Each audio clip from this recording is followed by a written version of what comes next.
my reaction to the PSE Mid-Cap Index after second quarter of earnings season. This is the topic for this video. So PSEI after the mid-year rebalancing and Q2 earnings season is still very weak. Pero I think again that weakness is a buying opportunity. And I think yung mga magandang opportunities is nandito sila sa mid-cap index and sa mid-cap, no? Ito rin yung mga potentially pwedeng i-promote.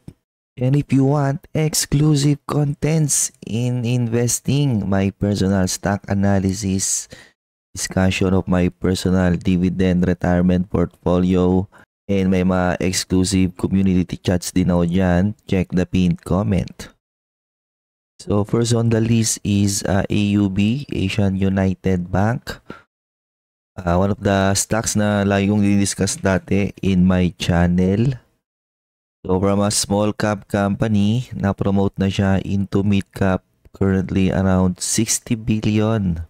So ba't siya na-promote? Kasi pinangat yung stock price in recent years. One of the stocks na nag-benefit sa bull run ng mga bangko. So nag-correct siya recently.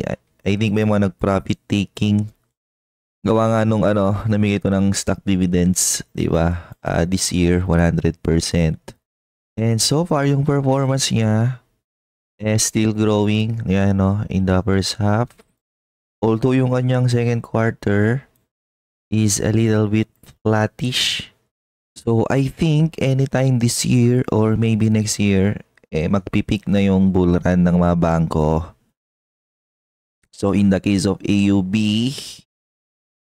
so medyo may sense pa rin naman siya ng growth. We'll see in the third or fourth kung magpipik na yung kanyang performance.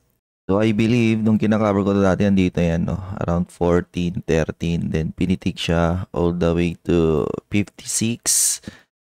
So one of the success story in the banking sector in recent years. The second one is na-demote, no? Galing sa main index and then pinalitan ni DG Plus kasi hindi maganda yung performance niya recently. Parehas ng kanyang segment are not doing well. I think because of na rin yan, no? Yung mababang tourist arrival ng Pilipinas. And with the advent of online gambling for the past few years, nabawasan din siguro siya ng mga customer. And then, bigla siyang nag-launch na kanyang online gambling app. Panahon na paparating na yung strict regulation, di ba? Pag-uusapan na siya, niluluto na siya. So, I think there's a lot of bad sentiment ngayon sa stock na to, sa business na to. So, I'm really not that optimistic with Bloom. I believe this year namigay siya ng dividend niya, pero I think with the current trajectory ng Bloom and sa mga inuutang niya recently na dami, laki, I'm not that optimistic with dividend increases. And kapag laging negative, baka next year kaagad dinagad sila muna mamigay ng dividend. Next is Costco, na maganda yung report ni Costco, siya nagbe-benefit siya kay Pure Gold and Keeper, and I believe still one of the undervalued holding companies out there. So majority ng growth driver nito si Pure Gold. So as long as growing ang Pure Gold, expect mag-grow din to, and ganoon din kay Keeper. So growing last year, growing this year. So dahil nasa grocery or consumer staple, malakas yung nito, supposed to be third and fourth quarter. So we'll see kung baka pumalo siya na 10 billion, di ba? This year, pag pumalo siya noon, 40, around 5 price to earnings ratio, nagtas na rin doon na niyang dividend rate or dividend payout this year. Kaya mas nagiging attractive siya in my personal opinion. The next one is Double Dragon na nag-flop recently yung kanyang yung intention na mag-raise ng capital sa Nasdaq. Hindi pinatos yung kanyang Hotel 101. Kaya ang ginagawa nito recently is nag-offer na naman siya ng mga corporate bonds na ang weird, no? I believe last year 8.8, di ba? 8.8% yield. This year parang 7.7. Parang hindi na siya no? Parang may halong kakwelahan na yung pag-offer siya ng corporate bonds. So nag-report to na niyang earnings growing daw, pero I think a lot of it is revaluation gains. Kaya growing yung kanyang profitability. Ngayon ang concern ko rito is etong Double Dragon, parang supposed to be ang growth driver nito is yung mga pinagtatayo niyang mga mga city mall, no? So rental revenue. However, pag tinignan mo yung kanyang rental revenue, parang flat.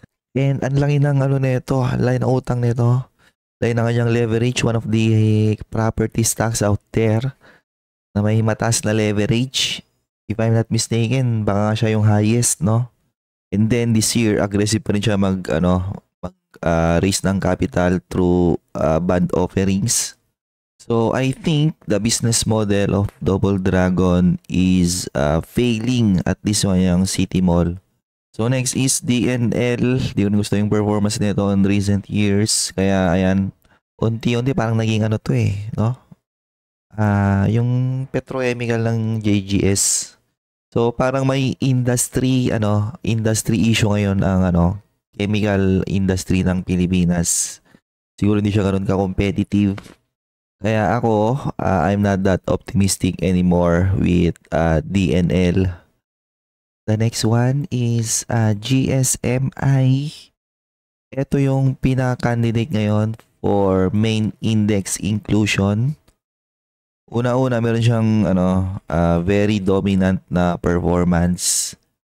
Very dominant na business. Year over year, growing revenue, profits, cash flow. Yung cash neto, cash and cash equivalents, palaki ng palaki every year. And still being valued at only mababa multiple nito compared to yung mga consumer staples sa main index like CNPF, Emperador. And yet, mas mabilis mag-grow to. Okay? And mas attractive din siya kasi year over year, nagtataas na kanyang dividend rate, dividend payout. And of course, it's Ramon Ang, no? San Miguel Company. So, when was the last time na may nag-represent kay Ramon Ang sa main index na hindi holding company, di ba?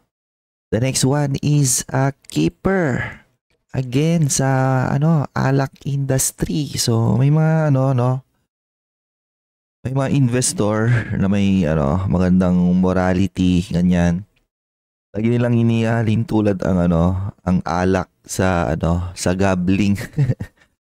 Ako, I beg to disagree. I think mas madaming napapasaya ang alak kesa yung mga nalulungkot dyan and nalululong, no?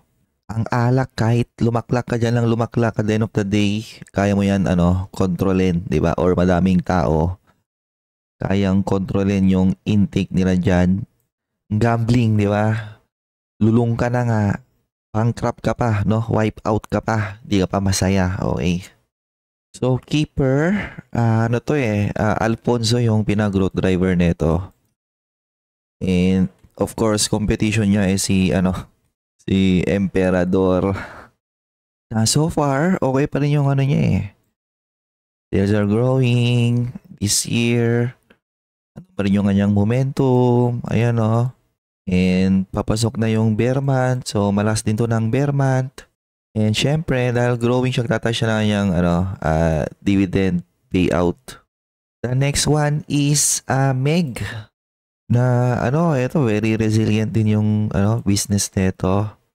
While yes, ang daming headwinds sa property sector, pero there are some property stocks out there na very resilient, magaling mag-adjust, therefore still growing. So growing to last year and then this year, andun pa rin yung kanyang momentum and parang nag-accelerate ngayon kanyang momentum eh. And still trading at a very cheap multiple, no? Only valued at 68 billion.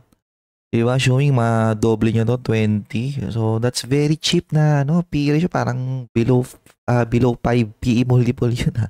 Okay. And of course, dahil growing siya, no, tatashin din siya ng dividend and dahil may rate arm siya, no, M-rate, every time there's an asset infusion, I think ito yung nagbe-benefit, no, because of those capital na nare-raise niya to fund yung kanyang mga ongoing and future project to drive growth to this business.